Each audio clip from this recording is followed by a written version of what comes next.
there's not a prohibition against abortion here, number one. Number two, Mr. Andrews, if I can just explore this with you. The group health plans, after a certain point in time, will have to match the minimum benefit standard of the exchange.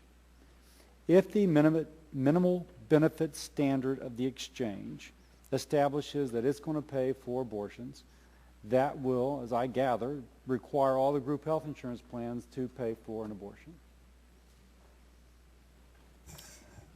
Will the gentleman yield? Oh, yeah, I'm sorry. Yes, please.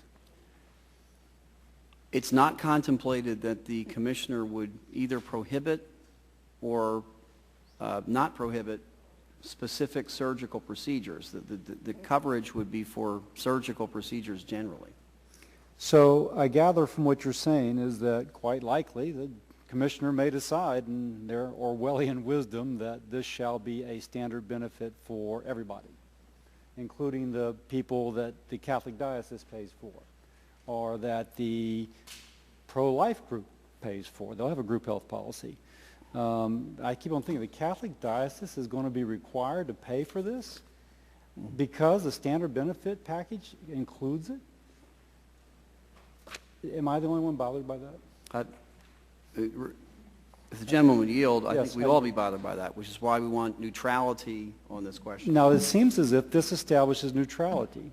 Now, it doesn't say that you can't pay for it. It just doesn't. It just says you can't mandate it. That's all it says. It's actually, this establishes neutrality so that the commissioner at a later point cannot say it is mandated.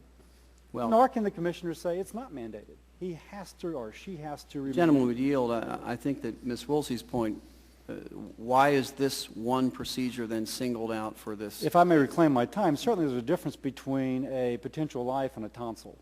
I mean, maybe we can accept that there's differences to whether or not that life has any civil rights. But the fact is there is a difference between a fetus and a set of tonsils. It's hard to believe. And we know that because of law. We know that if a woman is pregnant and she's attacked and she's aborted, there's an increased penalty because she aborts.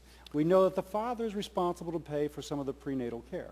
And so it's everywhere acknowledged, except apparently... If the gentleman would yield for just a moment, there are some religious doctrines that would hold that a vasectomy is morally objectionable. Well, so why isn't that so of course cited? At some point you have to draw the line. And, well, that's right. And I frankly think that this is a morally neutral where it doesn't allow a mandate against or for.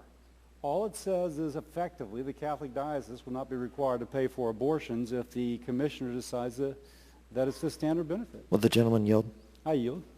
And if I may ask a question of Chairman Andrews, if we said they cannot mandate either banning or, in other words, include both sides in it, would you accept it? That's a decision that the chairman and others, I think, would have to take under advisement.